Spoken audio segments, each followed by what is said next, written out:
Today on the Matt Walsh Show, after a series of memorial services across several states, John Lewis was laid to rest at a funeral attended by many people, including 50 congressmen and many others. Today we'll discuss the blatant and outrageous double standard that allows departed politicians and other people to have multiple funerals while average Americans still aren't even allowed to have one. Also, 5 headlines, including a whole trove of Epstein documents, have been released.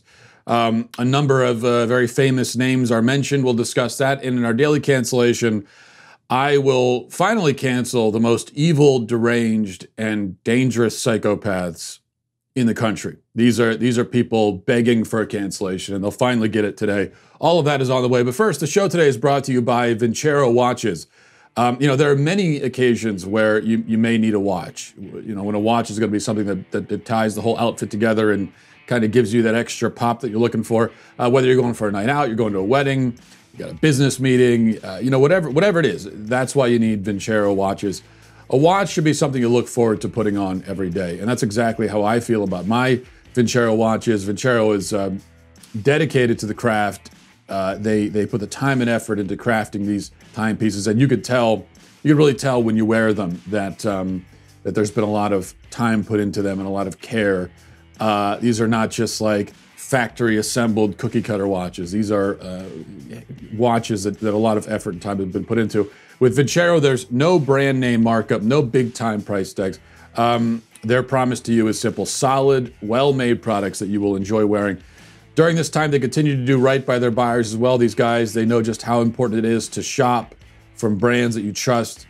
So go check out their watches at vincerowatches.com/Walsh. You get access to our exclusive discount as well. Vincero offers free shipping, 30-day returns, and they guarantee your watch for 2 years. And this is why they have over 22,000 5-star reviews.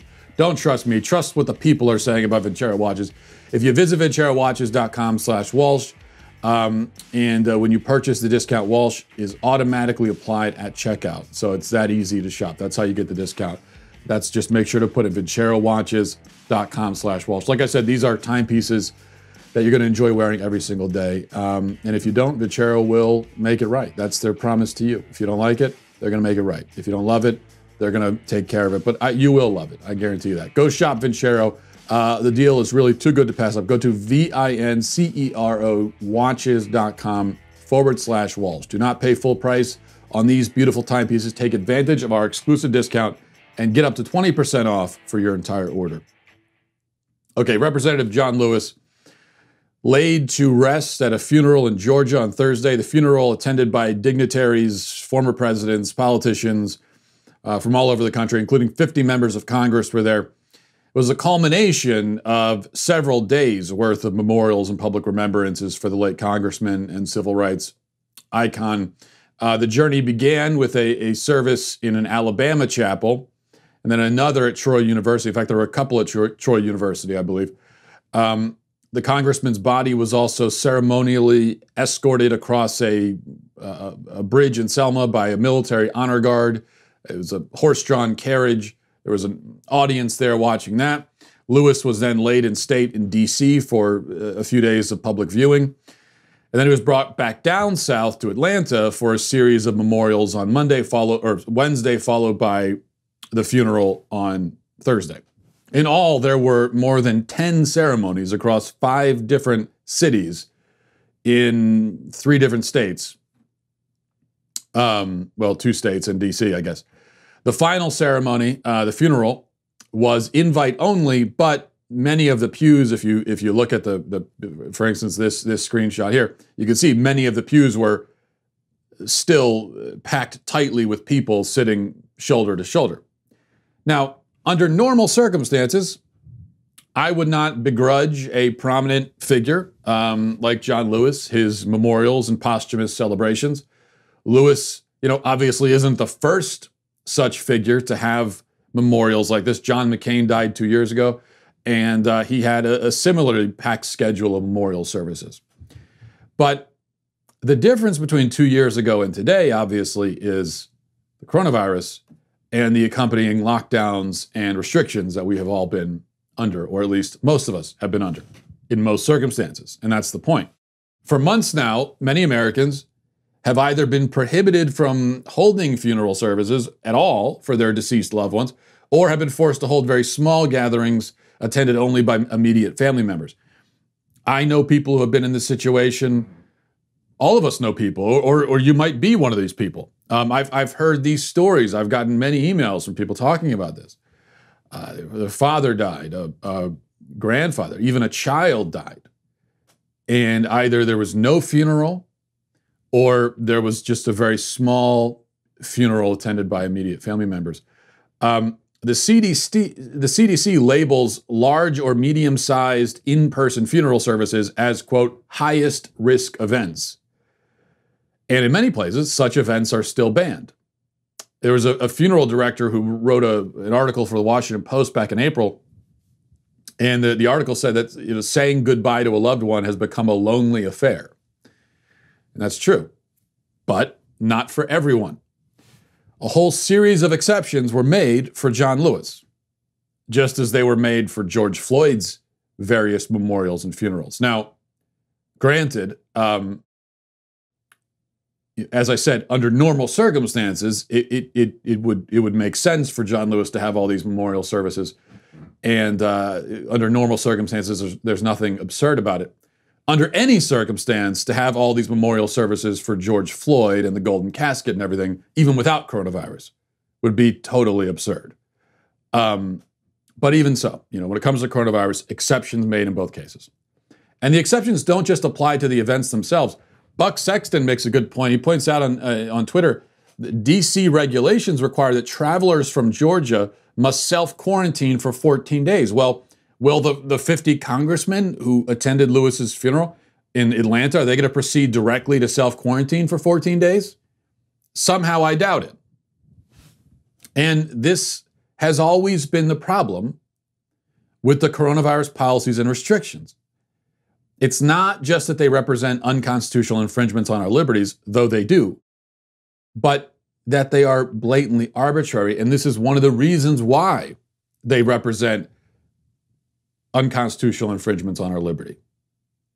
In many cases, like with you've got more restrictions on church attendance. In some places, you can't go to church at all, but you can still go to a BLM protest. Not only is that arbitrary, but because it is arbitrary, that's one of the reasons why it's an unconstitutional infringement, because this is viewpoint discrimination. It's the government saying, well, if you have this point of view and if you're gathering for this reason, then it's okay, but not for this over here. Now, why can John Lewis have a dozen memorials in 5 cities while you weren't allowed to have even one for your beloved grandmother who died? The answer is, quite simply, that your grandmother's life was not as important as the life of John Lewis, according to the people in power. That's what they're telling you. That is really the reason. There can't be any other reason. Right now, nobody else would be allowed to do this. You wouldn't be allowed to have, for most people who die, it wouldn't be an option anyway to have multiple memorial services. But the point is, you wouldn't be allowed to. You just simply couldn't do it almost anywhere in the country. You could do it for John Lewis because the powers that be say he's more important than the rest of you peons. Simple as that. Why can't you go to church even while thousands of Black Lives Matter demonstrators and rioters can gather together, cram together in the street? Because the powers that be don't care about your church or believe in its message. They do care about BLM and they do believe in its message. So one is allowed but not the other. This is the true outrage and disgrace here. And the word outrage is so overused that I'm hesitant to use it, but there are some things that are actual outrages. This is one of them. And if you had, if you lost a loved one in the last few months, then yes, I think actual real outrage is probably what you're feeling when you see this. This is perhaps the most explicit case of rules for thee but not for me that we have seen in modern times. It is the very definition of tyranny. Now, that's one notable thing to discuss from the funeral yesterday. The other is Obama. Speaking of disgraceful, Obama and his disgraceful political stump speech that he delivered during his eulogy. It was supposed to be a eulogy of John Lewis. Here's one piece of that. naming it the John Lewis Voting Rights Act, that is a fine tribute. But John wouldn't want us to stop there, just trying to get back to where we already were. Once we pass the John Lewis Voting Rights Act, we should keep marching to make it even better by making sure every American is automatically registered to vote, including former inmates who've earned their second chance, by adding polling places and expanding early voting and making Election Day a national holiday. So if you are somebody who's working in a factory, or you're a single mom who's got to go to her job and doesn't get time off, you can still cast your ballot by guaranteeing that every American citizen has equal representation in our government, including the American citizens who live in Washington, D.C. and in Puerto Rico. They're Americans by ending some of the partisan gerrymandering so that all voters have the power to choose their politicians, not the other way around. And if all this takes eliminating the filibuster, another Jim Crow relic, in order to secure the God-given rights of every American, then that's what we should do. And of course, he also attacked Trump's use of federal law enforcement officers. But today, we witness with our own eyes police officers kneeling on the necks of black Americans. George Wallace may be gone, but we can witness our federal government sending agents to use tear gas and batons against peaceful demonstrators. And he also started yammering about the filibuster and basically went down a whole list of political grievances. This is just to remind you, first of all, this is a eulogy, so let's remember that. It's what this is supposed to be. You could kind of forget when you watch that. But it's supposed to be a eulogy. Now, of course, using a eulogy as a platform for your political stump speech is tasteless and grotesque, to put it mildly. But it also shows you something important, I think, about the left and how the left operates. Because for most normal people, a eulogy is a time, first, to celebrate the life and achievements of the deceased. And then also, in most of the funerals I've been to, it is a place for spiritual reflections, for hopes and prayers for the repose of the departed soul, right? But Obama, as a leftist, see, he draws no real distinction between personal, political, and spiritual. For him, it's all the same. He can't separate those things. They're all exactly the same. Politics is the religion of the left. So stumping for a Voting Rights Act at a eulogy to a leftist, that's okay. It's a spiritual message. And that's why a lot of leftists on social media, while others were complaining about this, a lot of leftists were saying, what's the problem? I don't see the issue here. Well, I know you don't see the issue. You don't see the issue with someone getting up at a eulogy and start proposing bills that they want to see passed in Congress. It's not the place for it. But to you, it is the place for it because it's political and this is a church. And for you, politics, religion, spirituality, it's all the same. Politics is your religion. That's why you don't see the issue with it. But nonetheless, it's still disgraceful. All right, let's move on to our 5 headlines.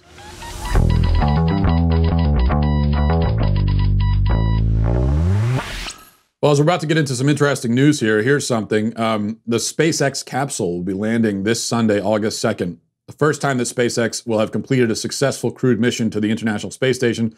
The first time in over a decade that a crewed spaceship was launched from the United States. So in short, it's a pretty big deal.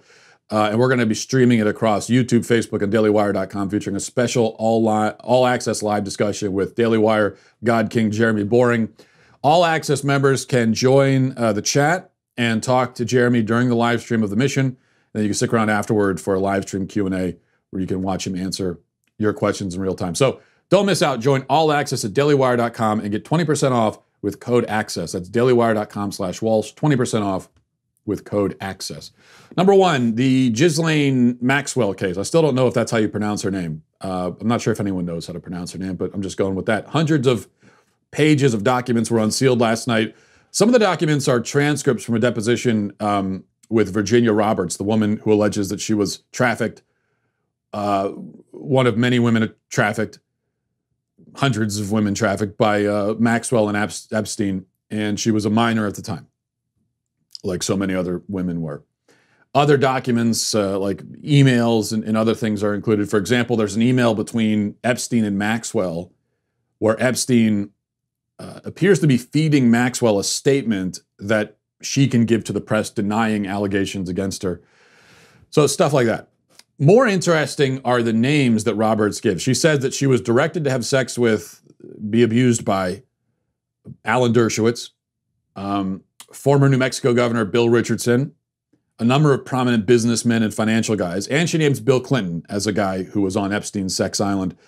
Though she says she never saw him commit any crimes. But, you know, Bill Clinton on Sex Island, I think we could use our common sense on this one. My concern, to be honest with you, is that this will be, it will amount to zero consequences for any of these scumbags. One, because there's no justice in the world, especially for rich and powerful people. We know that. And also, two, because there are so many names and so much information and so many documents that I guess I'd be concerned that it all sort of ends up getting buried under the avalanche. And there's not any particular focus on one of these guys or the other. I hope that doesn't happen, but that's my worry. And in any case, this is just the tip of the iceberg. There are many more documents out there, and many big names, by the way, were redacted on the documents that we saw. So we'll see what happens. The names that we really need to see, I think, are the people who are still currently wielding power. Most of the names we've gotten are former this or that, former politicians. I want to see the current ones too. Number two, St. Louis prosecutors will not charge Officer Darren Wilson in the death of Michael Brown. That's the headline. If it sounds like I'm reading headlines from 2014 and I've gotten confused or something and I went back on Google by accident, I'm not. This is a headline from last night. St. Louis prosecutors apparently reviewed Darren Wilson's case at the request of Michael Brown's family, because this is what prosecutors do now, I guess. They work as personal attorneys for the families of alleged victims. So they asked him to review the case, and he did. And last night, he announced the results of the review that nobody knew was being conducted. And they say there isn't enough evidence to charge Darren Wilson. We already knew that, of course, because this is now the third investigation into this shooting. Third. A grand jury investigated it. The Department of Justice under Barack Obama investigated it. And now a St. Louis prosecutor has investigated it. Maybe we'll get we'll just get an investigation every few years, like a ceremonial sort of thing. All of these investigations have found that there is nothing to charge the officer with. 3 investigations all come to the same conclusion. And that's because Michael Brown was a violent criminal. We can say this now conclusively. We could have said it 6 years ago conclusively. Michael Brown was a violent criminal who assaulted a store clerk for no reason, just assaulted him, then assaulted a cop and tried to disarm him and died in the process. We know that. We know it from witnesses. We know it from forensics. We know it now from 3 investigations. What else do we need? But of course, none of this matters. It could be investigated 10 more times, and the people who have bought into the Michael Brown false narrative will continue to buy into it. It doesn't matter what comes out. I mean, they could release video footage showing what happened, which is that we know what happened. Michael Brown charged Darren Wilson and tried to take his weapon. For a lot of forensics evidence, for example, and ballistic evidence, for example, gunpowder residue on Michael Brown, which you wouldn't get if Wilson was yards away shooting Brown while he has hands up saying, "Don't shoot." The gunpowder residue is because Brown was right on top of Darren Wilson when the gun went off. Anyway, but it doesn't matter. People that have bought into the false narrative will continue to defend it. Number 3, the NBA started back up again last night, and every player, coach, and ref knelt for the anthem. There you go there. You can see the spectacle. Now, Charles Barkley, during the halftime show, provoked a lot of anger from the left. He now has the cancel dogs hounding him for something that he said about the anthem issue. And it was very provocative, extremely controversial, I have to admit. I mean, I can't believe Barkley had the gumption to say this. It's pretty shocking. Listen to this. Listen, the national anthem means different things to different people. I'm glad these guys are all unified, but if people don't kneel, they're not a bad person. I want to make that perfectly clear. I'm glad they had unity, but if we have a guy who doesn't want to kneel because the anthem means something to him, he should not be vilified. So there you go. If you don't kneel, you're not a bad person. That's all he said. This is now provocative and controversial. Now, he's right, of course, but think about what it says that this is a notable statement, one that causes people to get angry and outraged. All he's saying is, well, you're not necessarily a total dirtbag if you don't kneel. And the left treats this as a shocking claim because they demand, of course, total and absolute and unthinking allegiance to their cause and adherence to their talking points. But think back even a year ago, 2 years ago, you had to defend, the left had to defend people kneeling. And now, if there's any defenses, it has to be a defense of people not kneeling. That's how quickly this issue has shifted, which is one of the advantages of owning the culture, as the left does. Number 4, Ellen DeGeneres, who has been the target of a lot of criticism recently for, in this case, warranted criticism, for all the countless reports of her being an abusive sociopath to her staff and interns, allegedly, has sent out a letter. Variety tells us it's an emotional letter, an emotional apology letter to her staff. She's taking accountability, apologizing. Here's what she says. She says, "Hey everybody, it's Ellen. On day 1 of our show, I told everyone in our first meeting that the Ellen DeGeneres show would be a place of happiness. No one would ever raise their voice and everyone would be treated with respect. Obviously something changed, and I am disappointed to learn that this has not been the case. And for that, I am sorry. Anyone who knows me knows it's the opposite of what I believe and what I hope for.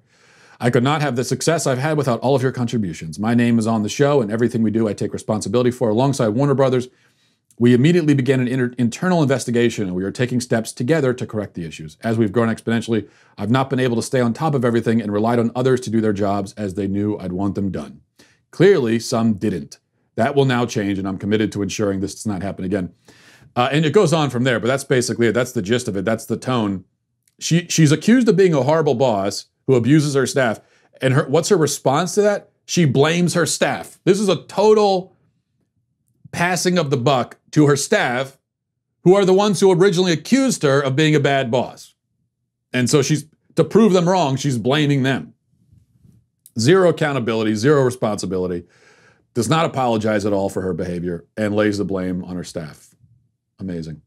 Although, in fairness to her, you can kind of see why what else is she going to do? I mean, the only other option is to come out and say, yeah, you know what? I am a total scumbag. I'm awful. My whole shtick has been fake. I'm not a nice person. I'm a really terrible person. I'm sorry about that. Now, I would respect it if she came out and said that, but it's just, when the accusation is essentially nothing less than you are at the core of your soul a scumbag, that's going to be a really hard thing to come out and admit, especially when your entire brand is being the opposite of that. So if she were to admit it, then her brand goes away. And so it would take moral fortitude and courage and integrity to come out and admit it. But she's not because, again, scumbag. So number 5, finally, this isn't really a headline per se because Media Matters complains about us every single day, obviously. But the latest Daily Wire clip that Media Matters is offended by is this one from Ben's show. And they put the video online. Leftists are whining about it as usual. I did have one thing I wanted to say about it. So let's play the clip. Listen to this. Hey Ben, I had a Star Wars question for you. Good times. I generally agree with your take on the sequel trilogy. I mean, even if you liked one of those episodes, the trilogy as a whole was just a failure, in my opinion. And I noticed that they had announced that there's another trilogy scheduled to begin in 2022. And just your opinion on, in an ideal world where Disney was getting it right, what would you like to see that next trilogy be about? So I've said before that I think that there's a great series to be made on Darth Plagueis. I think that there's a great series to be made on Darth Bane. Like the truth is that what makes the Star Wars universe interesting is the dark side of the Force. And so all the focus on the Jedi is actually a lot less interesting than the focus on the dark side of the Force and its seductiveness. So, I guess that the High Republic is supposed to be their sort of prequels. It's based on other Jedi, which is fine. I mean, that's all fine. They haven't really rolled out exactly, how SJW this is going to be. I know that the Disney kind of Imagineers have decided that they're only going to have female heroes from now on, which is absurd because Star Wars is essentially a little boy's property. I mean, if you look at like the percentages of people who really are huge Star Wars fans, it breaks down pretty heavily male, I would think. But I haven't seen what I'll be curious to see what they do. To me, the only redeeming feature of the sequels in Star Wars is the fact they actually finally explained why Rey was such a Mary Sue. Like that, if they had not, then it would have been incredibly annoying. But yeah, I'm curious to see what they're going to do. I just hope that they don't do what they've been pledging to do, which is kind of throw in a bunch of SJW nonsense. How dare he? I, for one, am shocked and appalled by Ben Shapiro's sexism. Appalled. Now, granted, of course, he's absolutely right, but still. Star Wars is primarily a boy thing. Most of its fans are boys. Not exclusively, but mostly. That's just true, okay? You might not like it. It might make your tummy hurt when someone says it, but it's true. It's just a fact. But what I really want to say here, just using Ben's point as a platform to jump off of and into the abyss, this push in general to inject female action heroes into every damn movie and franchise is annoying for the same reason. And it's really becoming, I mean, you go to Netflix or wherever, every cop show or action film or whatever it is, almost all of them have female leads now. And yeah, it gets a little silly after a while.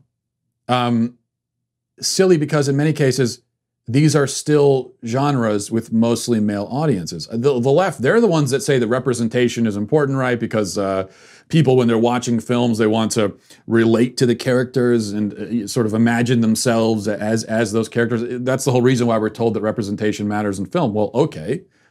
That's also why it's dumb to turn every action film with a mostly male audience into a feminist fever dream. And it's not just the male audience either. I mean, I've spoken to many females who are also rolling their eyes at the girl power shtick and have had enough of it. Yes, these are fiction stories. Most of these sorts of films are not exactly hyper-realistic to begin with. Even so, the suspension of disbelief really gets a hell of a workout when you're watching a 120-pound hot chick beat up a bunch of brawny 250-pound dudes, right? Yeah, seeing Liam Neeson in a movie like Taken single-handedly kill like 300 Albanian sex traffickers with his bare hands by himself, that's not exactly true to life, okay? I mean, you're at no risk of mistaking that for a documentary, though it would be one hell of a documentary for sure. But take Liam Neeson out and replace him with like Charlize Theron, and the suspension of disbelief has just snapped. It was already strained, now it's snapped under the pressure, under the strain, and a kind of cool and tense, but also admittedly ridiculous action scene becomes just a straight up cartoon. Now, look, I know there's no way to make this point without the Media Matters headline of Daily Wire host outraged by female action stars or, whatever. No, not outraged. Not outraged. This is not outrage. When you get outraged from me, you know it, okay? No, I think it's dumb and silly is what I'm saying. And a huge percentage of the audience, male and female, agrees that it's dumb and silly. They just won't say it out loud. That's the difference. Okay, let's go to our daily cancellation. But before we do, you got to get the Reader's Pass. We've been telling you about this. It's only $3 a month. You can start with 99 cents a month. If your first month is 99 cents. If you go to dailywire.com/subscribe and get the Reader's Pass.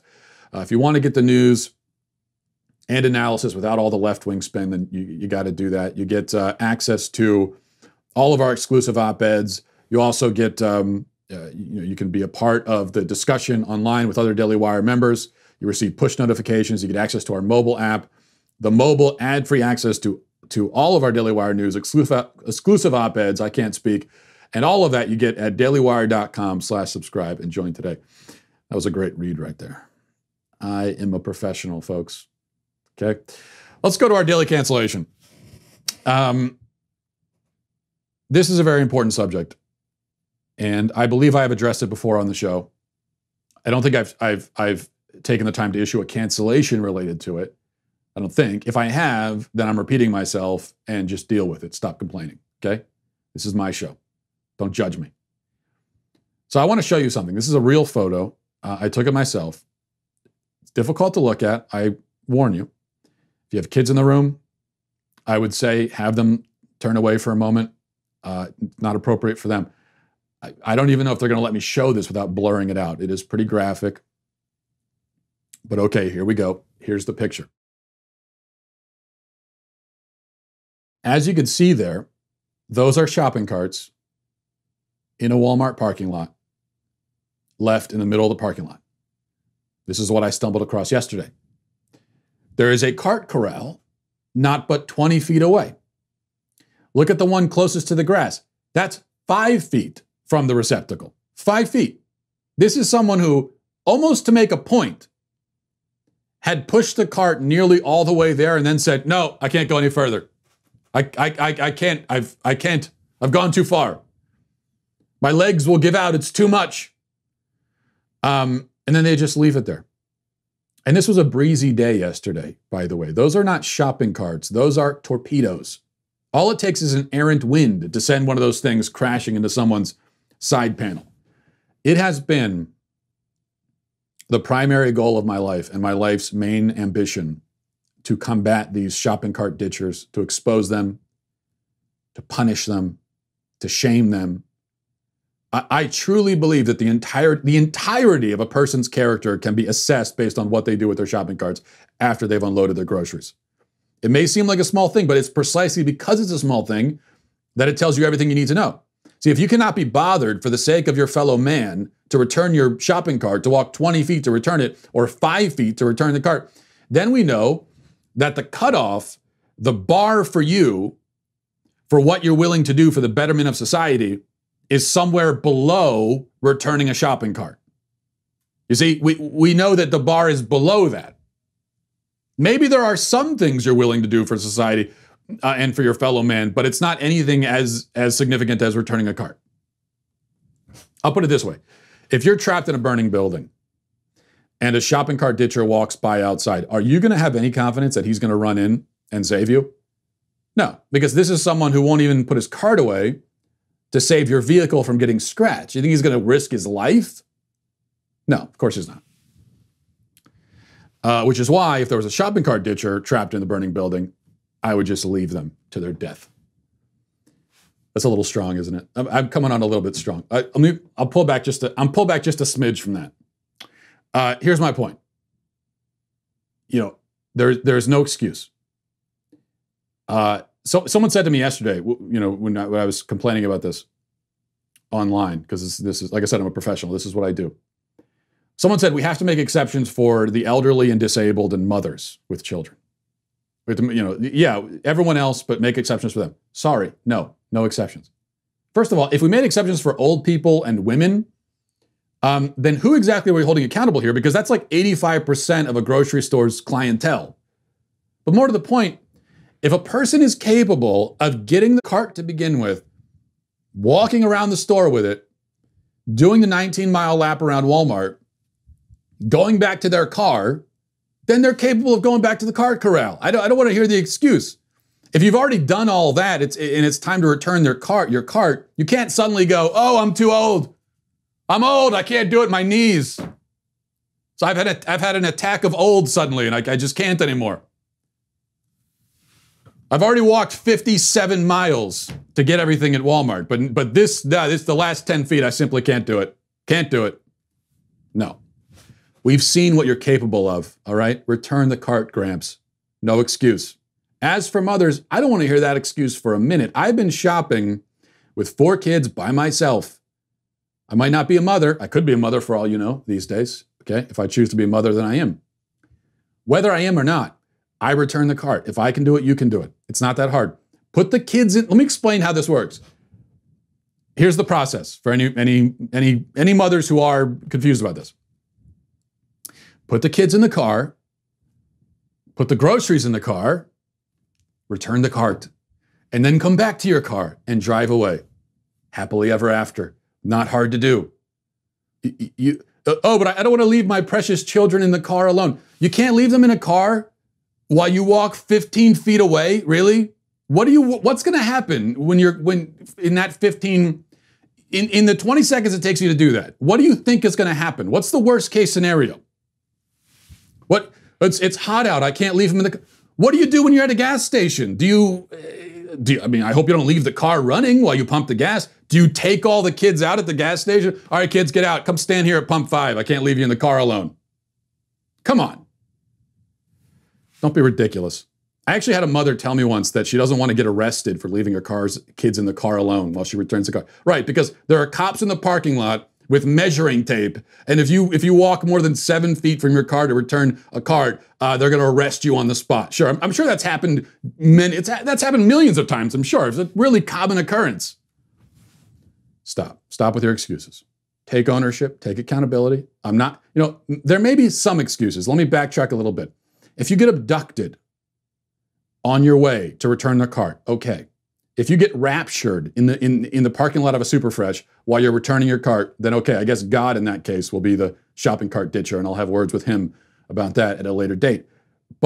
Or even if you're, say, Batman, okay, and you're in the parking lot, you see the bat signal, and the Riddler is about to blow up City Hall, and you've got to go, and okay, fine, I'll allow for that. But aside from those, if you are not abducted, raptured, dead, or Batman, return your damned cart. You scoundrels. Scoundrels and rapscallions, the lot of you. That's what I say. Canceled. And we will leave it there. That was, what was that, 10 minutes on shopping carts? Okay. There's nothing else going on in the world. It's not like there's more important news happening in the world. So I'm going to carve out some time to talk about shopping carts because this is an important issue. And I'll leave you with that for the weekend to ruminate on and meditate on. Talk to you next week. Godspeed.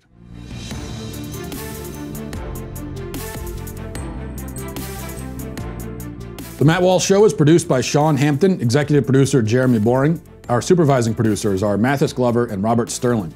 Our technical producer is Austin Stevens, edited by Danny D'Amico, and our audio is mixed by Robin Fenderson. The Matt Walsh Show is a Daily Wire production, copyright Daily Wire 2020. If you prefer facts over feelings, aren't offended by the brutal truth, and you can still laugh at the insanity filling our national news cycle, well, tune in to The Ben Shapiro Show. We'll get a whole lot of that and much more. See you there.